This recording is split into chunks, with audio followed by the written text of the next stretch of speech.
going to go ahead and get started. We want to be respectful of your time, and we appreciate you joining our webinar today. Today's presentation is going to be Guide to Financial Planning. Hello, everyone, and welcome to today's presentation. We'll be discussing your guide to financial planning, strategies for ages 30s, 40s, and 50s. And we have a great, wonderful presentation in store for you. So let's go ahead and get started. I am your host today. My name is Michael Kincaid. If you haven't met me before, welcome.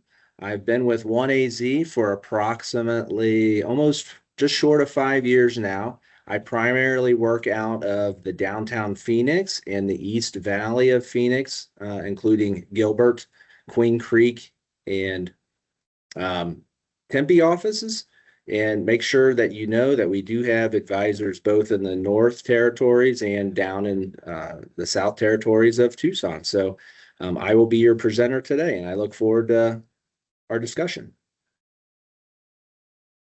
Couple housekeeping tidbits. Here is the information page for your convenience. It contains our required legal disclosures. Our team of wealth advisors assists clients and members of OneAZ Credit Union all over the great state of Arizona. For more information, you can connect with us on social media or scan the QR code that will take you to our website, oneazwealth.com. Today's webinar will be listen-only mode, and we will be fielding questions and answers at the end of the webinar. At any point during the webinar, you can email your questions to oneazwealth@oneazcu.com, and we will be compiling those questions and try to get to those and provide you an answer. Okay, so let's get started. Let's look at our agenda that we have for us. We're going to begin by breaking down general planning for retirement at all ages, investing in the long term, and identifying your risk tolerance. Then we'll walk through specific strategies for those in their late 30s, 40s, and 50s, respectively. Lastly, we'll close with implementing this roadmap into your finances. Why save for retirement?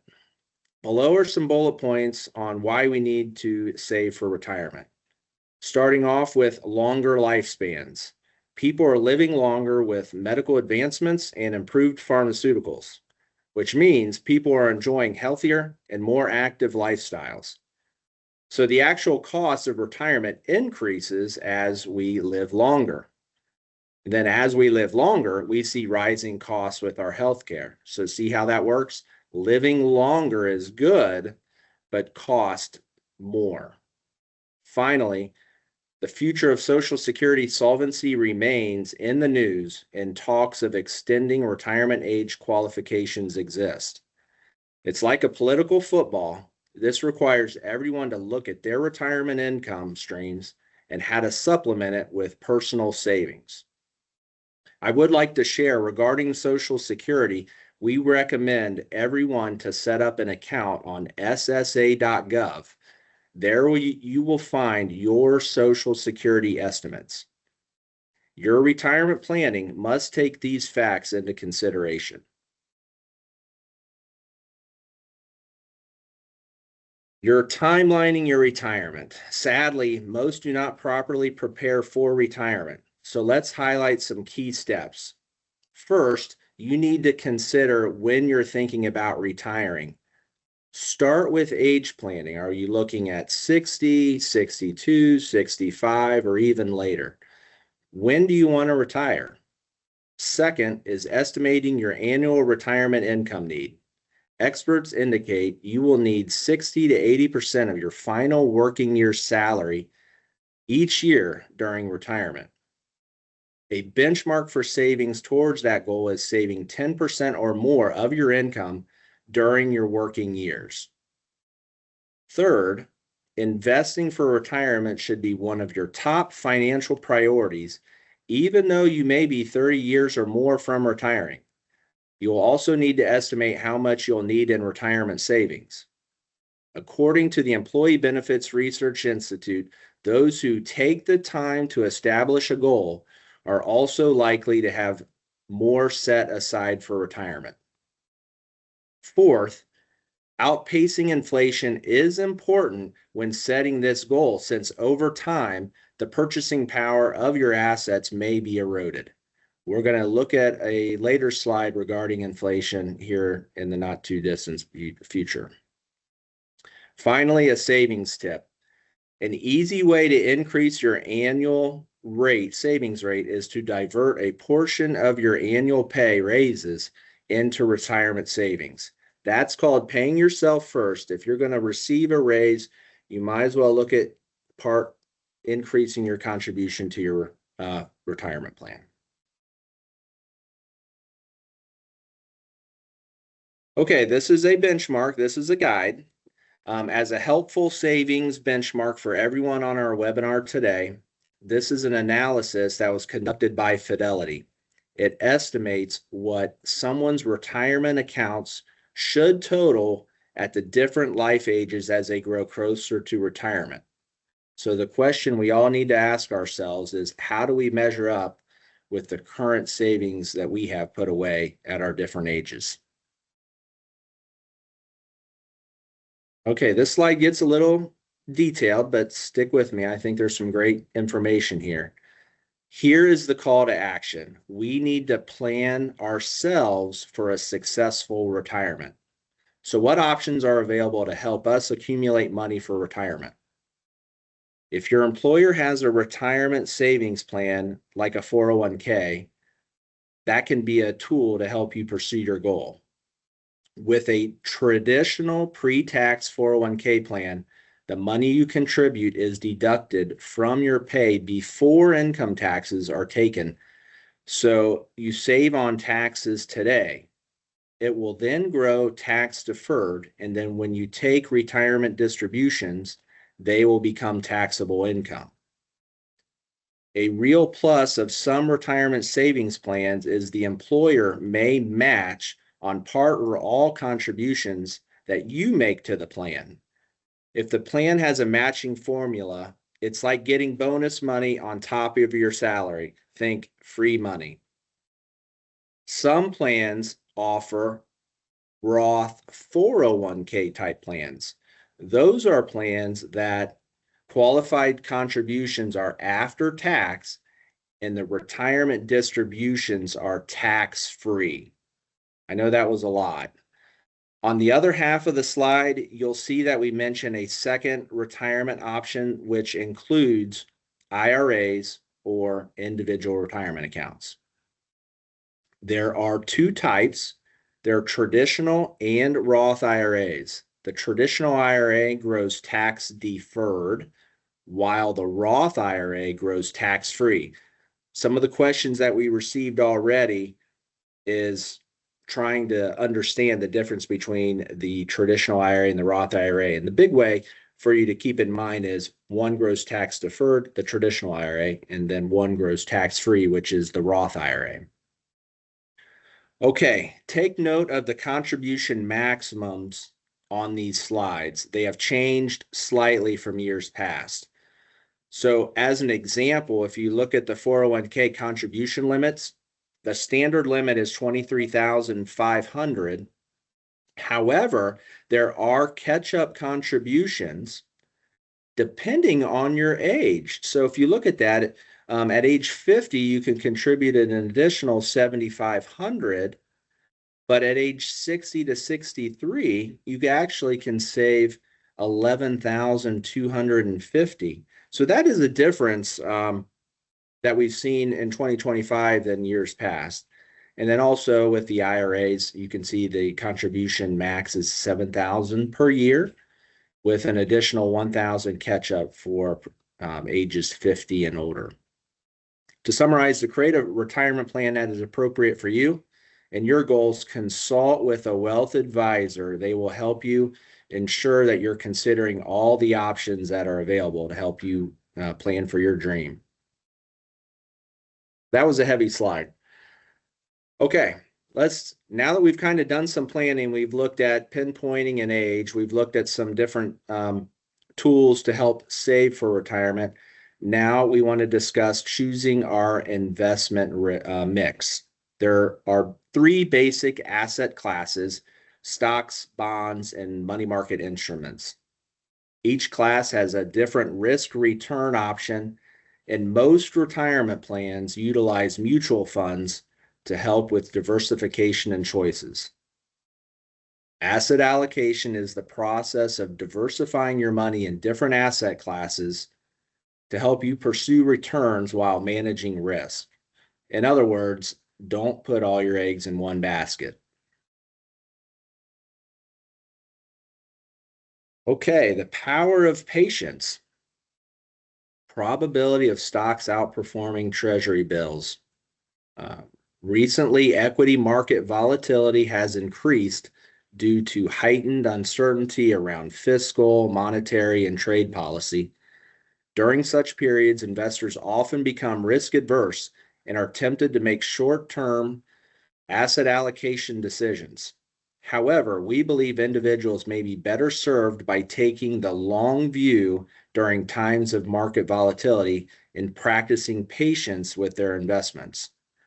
While it may be tempting to turn to safe havens such as cash or treasury bills in the times of volatility, history shows that the probability of equities outperforming treasury bills in the long run is the better approach. If we look at this over the last, I can't believe I'm going to say this, the last half century from 1975 to 2024, last half century sounds like a long time.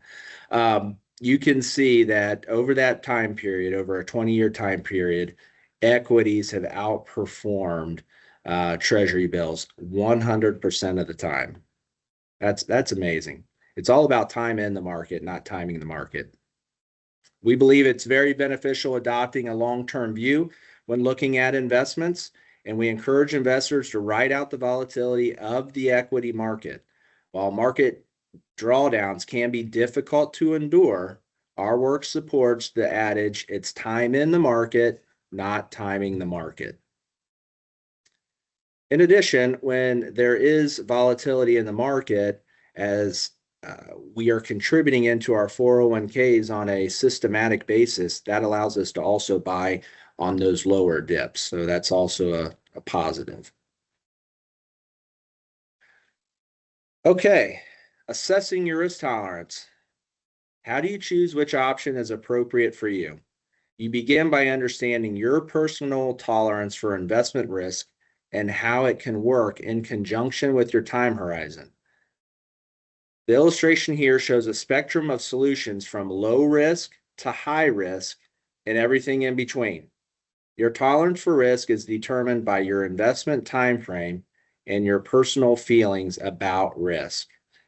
As we've mentioned, stocks involve the highest short-term risk of price fluctuations, but over time, they have historically outperformed other types of investments. Now, past performance cannot guarantee future results, and there's always a chance that you can lose money in the stock market and maybe even the bond market. Consider, however, that your time horizon can help you be more or less tolerant towards your risk. Okay, let's try to understand this term asset allocation. This is one of my favorite charts to share, and I always say this, it's not the periodic chart of chemicals from science class. It is, we are often asked, what is the best investment to buy? Well, it's nearly impossible to pick or guess what's going to be the best investment category next year. So let's take a look at this chart. I call it the jelly bean chart because it has so many different colors, and each color represents a different investment category. They're ranked by their actual performance during the given year. And you can see there's a lot of volatility or change from one year to the next on each of these categories. One prudent method of investing is asset allocating your investment portfolio across multiple categories. So the dark gray box is what a diversified portfolio would have performed year over year. You can see it has performed with less volatility over the last 20 years, and that shows more balance as it's linear across the chart. So the question is, are you chasing returns or are you asset allocating, and how diversified is your portfolio?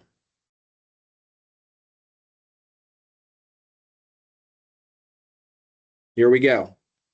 Who has seen the price of gas go up at the pump, or the discussion of the price of eggs and groceries? One of the negative forces working against all savers and investors is that term inflation.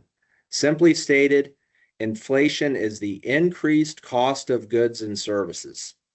So look at how a simple 3% inflation rate can impact your income.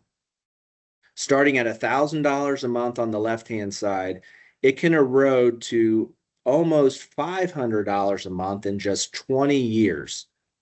While the inflation rate has historically been low, in the 2 to 3% range, history shows that it has varied throughout the years. As you can see from this example, the further away you are from retirement, the more inflation can erode at your future purchasing power. We need to find investment options that could potentially stay ahead of inflation. The takeaway is this: we need to grow our retirement assets to keep pace or grow ahead of inflation. Okay, so far we've covered a lot. We've discussed how to create a timeline for retirement, factors to consider when saving and investing, different investment options based on your risk tolerance, and the power of patience. Don't forget to review and repeat the following process in your financial journey. Continue to review your asset allocation at least once a year. This was a question: how often should you look at it? It's whatever your personal preference is, but we at least recommend once a year. Modify and make changes as needed, and work with your professional that can provide guidance to your goals and financial objectives.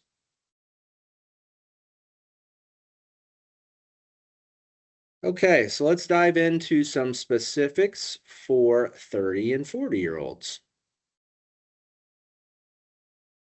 For many families, saving for future college expenses is the biggest financial hurdle after retirement savings.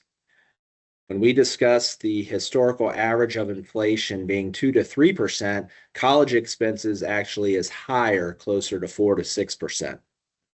It's important to note that there are many options to help with college expenses, such as loans, scholarships, and grants. In addition, there are many tax-advantaged vehicles for college savings: the educational savings account, penalty-free IRA withdrawals, prepaid tuition plans, and 529 plans, which offer tax-free growth for qualified expenses, and it's very flexible. We'll hit on that in the Q&A section a little bit.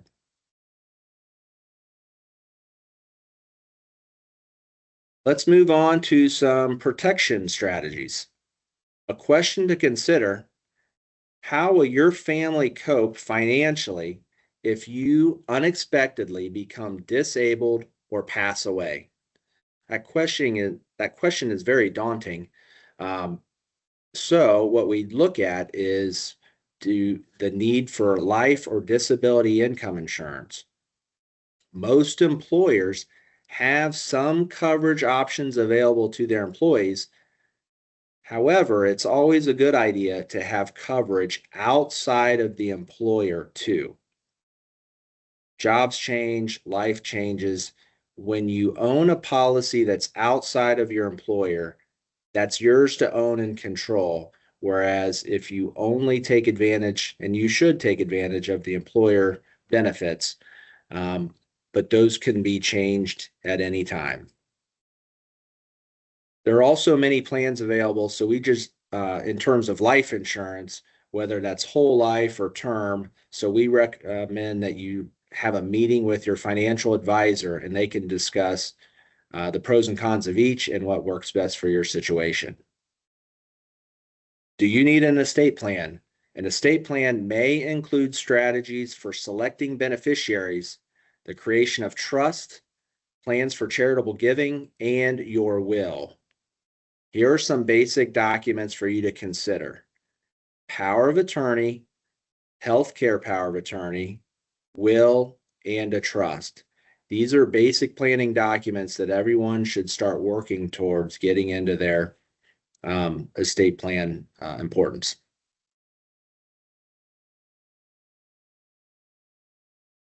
If you die without an estate plan, your assets will be distributed by the court through a process known as probate. We've all heard that word and got scared about it. Probate can cost money and take time.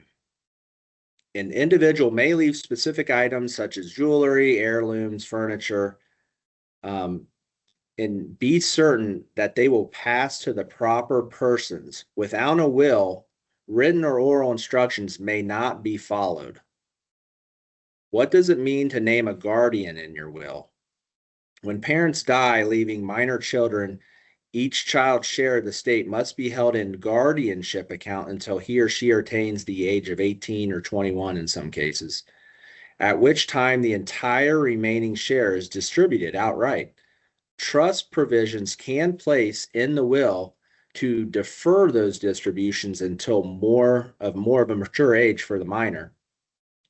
Next is choosing the executor. The duties of the executor of an estate will typically be a qualified individual and or corporate trust company. Although this advantage cannot be measured in dollars and cents, when the estate is in order, there's an emotional load that's lifted off the surviving person who is concerned for his or her family's well-being. Now that we've established early life stage financial goals appropriate for your 30s and 40s, let's look at some goals applicable for those approaching 50 and older.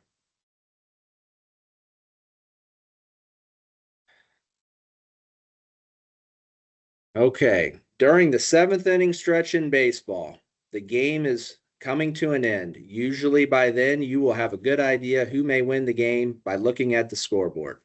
Likewise, as you approach your 50s, you will also know how well you have accumulated your financial assets for your retirement and in what ways you could potentially improve your preparation.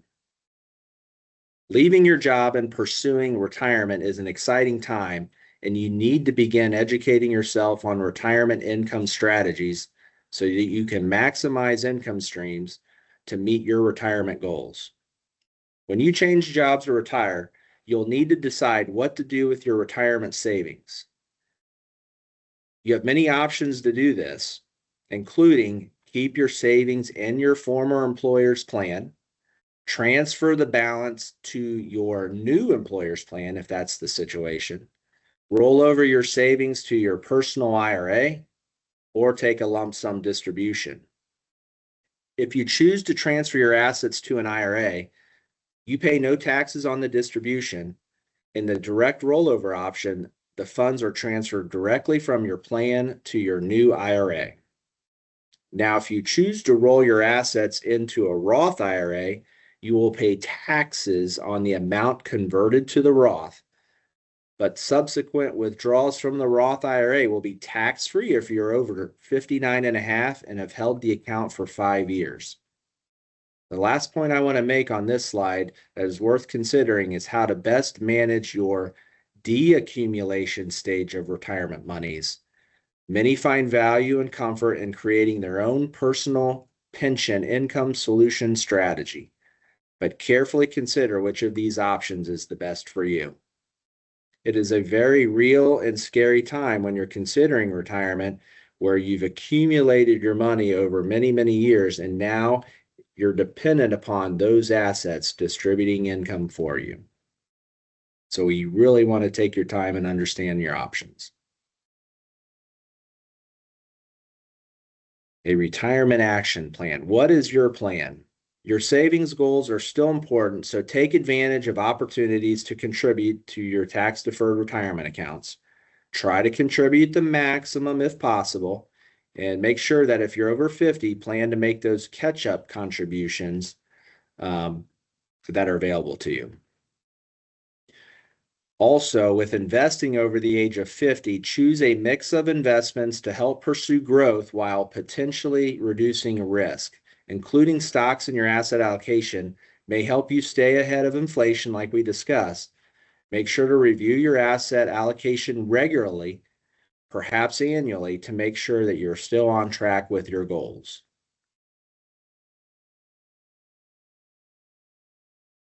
Let's discuss some considerations for caregivers.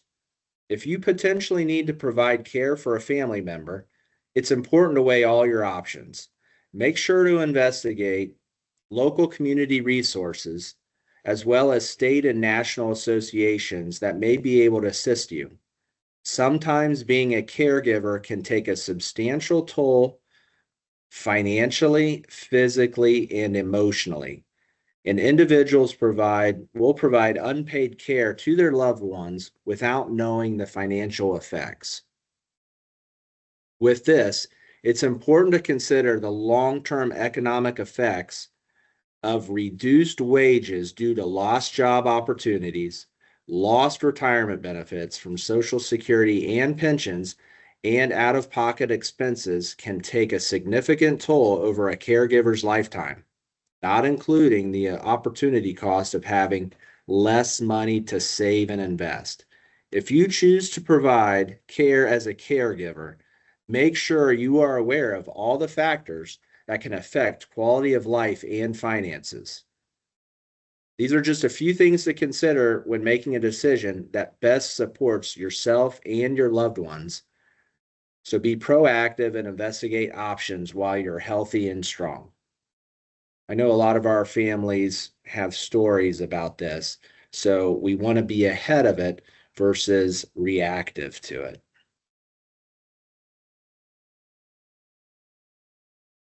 As the old saying goes, only two things are for sure in life: death and taxes.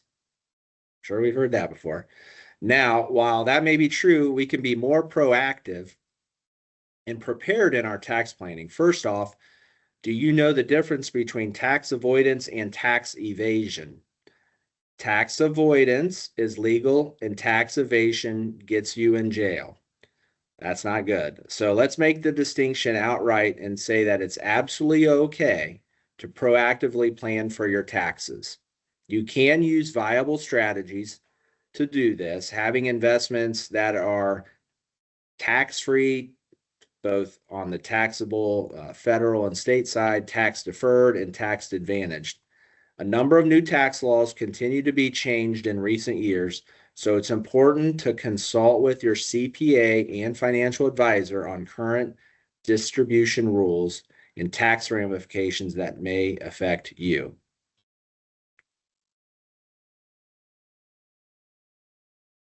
Okay, here are some closing thoughts. We want you all to have a strong financial future. If you haven't yet, focus on building a nest egg for retirement. Start now. It's never too late to start. That's actually a question that we have received. When should I start? It's never too late to start. By taking advantage of opportunities to defer taxes on investment earnings, you can save a sizable sum. Plan ahead and you can put compound interest to work for you. Invest your savings appropriately based on your time horizon and tolerance for risk. If you have dependents, providing for your future security can help you give you confidence. Review your insurance needs and make sure you have a valid will. Your financial future is up to you, and there are many tools and resources available that can help meet that challenge.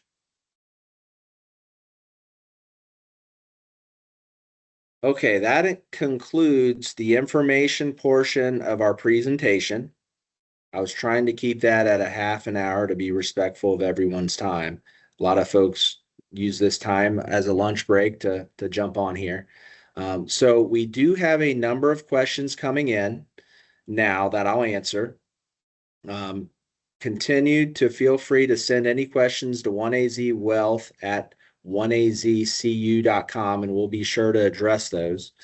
But there are a few that seem to stick out. And one of the main ones that keeps coming across is, which is better, a Roth IRA or a traditional IRA? We talked briefly about the tax-free benefit of the Roth IRA. So if you have time, the Roth IRA really shines. We do have some excellent resources on our website, oneazwealth.com, that you can go to, oneazwealth.com, click resources and calculators. You can really see the power of compounding, especially a tax-free Roth. Great calculator there. One thing about the Roth that we haven't really described is there are no required distributions that you have to take from a Roth, whereas a traditional IRA, once you reach a certain age, 73, they've stepped that up a little bit throughout the years, but you have to start taking required minimum distributions from your traditional IRA. So with the Roth IRA, you do not. So the big difference between the two, the traditional IRA grows tax deferred, meaning as the money grows, you don't pay any taxes. When you take it out, that's when you're going to be paying taxes on it, and it's subject to RMD rules. The Roth IRA grows tax-free, and there is not required minimum distributions. So I think if you have a long-term view, a Roth IRA is a very attractive option. Here's a question. What are some savings options for kids' college? Okay. I love this topic. I have 3 kids, and I can speak from experience. The College 529 plan has many advantages that make it attractive. Number one, we're always trying to be efficient in terms of our tax strategy. The 529 plan, the money grows tax-free as long as it's used for qualified education expenses. Tax-free growth. So let's kind of review quickly. There's taxable growth where you earn, pay taxes, you receive the net. There's tax deferred options where it grows, you don't pay any taxes until you take it out, thus tax deferred. And then there's tax-free options. So the 529 plan for college savings allows money to grow tax-free as long as it's used for college. It can be used in any state, in any school. It can be used for K through 12 education, undergrad, grad school, CE courses, trade schools. I get that question a lot. You can use it for items such as tuition, fees, room and board, books, supplies, technology. The 529 is an excellent tool to use to save for college. So hopefully that gave you a little tidbit there. Let's see here. How do you start learning ways to invest, and what's the difference between a will, trust, bonds, and stocks? Okay, there's a lot of questions in that one. How do you start learning ways to invest? You're doing it right now. Schedule a time to meet with one of the advisors that's in your area. We are more than happy to sit down and start from the very beginning, help get you educated. Attending webinars, reading books, these are all great ways to learn to get this knowledge inside of you. Let's see here. How often do people in each age range should have their financial plan reviewed? Absolutely, it's personal preference. At a minimum, I would say annually. Some folks look at it every 6 months or so. So that's really an individual question, but it should really be looked at annually by a professional. We're happy to help you with that. When's a good age to start a financial plan? My son works at Baskin Robbins and he already has a Roth IRA and he's in high school. Um, I do have a client of mine that has started some accounts for a future child when that child is born. So that's really starting early prior to birth. How about that? So it's always a good age to start thinking about financial literacy. That's for sure. Always have a hard time deciphering between a Roth IRA and a traditional IRA. I think we kind of discussed that, tax deferred growth versus tax free. Uh, this is a great analogy that seems to stick with a lot of people. I want you to, okay, stick with me. I want you to think about an IRA as a school bus, a yellow school bus. That's the vehicle. The traditional IRA, it's the tax deferred vehicle. The Roth IRA, that's the tax-free vehicle. Now, the seats on the bus are investment options. So a lot of times we get a question, well, how does a Roth IRA grow? What's the return? Well, the seats on the bus are investment options. That determines the rate of return that you choose. So as an example, there's mutual funds, there's stocks, there's CDs, but it's still within the Roth or the traditional IRA. So sometimes people tend to think that that's a great analogy that they can kind of stick to. Okay, I understand. The Roth IRA is just the tax-free vehicle. How it grows is dependent upon the choices that you choose. Yes, that's how it works. Hopefully that question that someone had a hard time deciphering between the Roth and the traditional. Hopefully that helped you. I'd like to better understand a Roth 401k and a traditional 401k. It's the same scenario.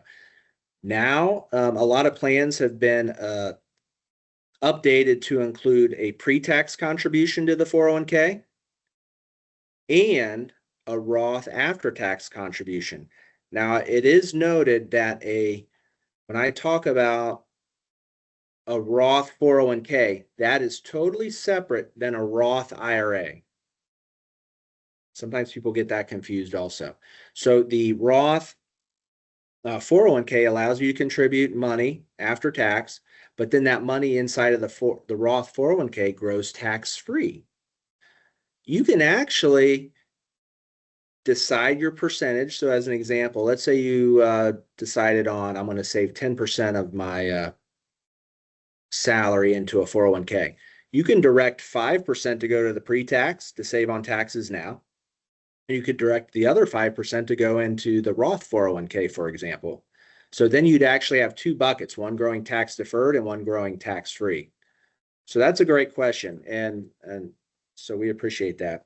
Okay, I'm going to do maybe one or two more that I think would help the group here. Do you recommend a high interest savings account versus a Roth? I think the better way to answer that question is to ask yourself, what is the fund's intended use? Clearly, if the time horizon is short, say you're saving for a specific purpose, I'm saving for a car or a down payment for something, then the Roth is probably not the best option.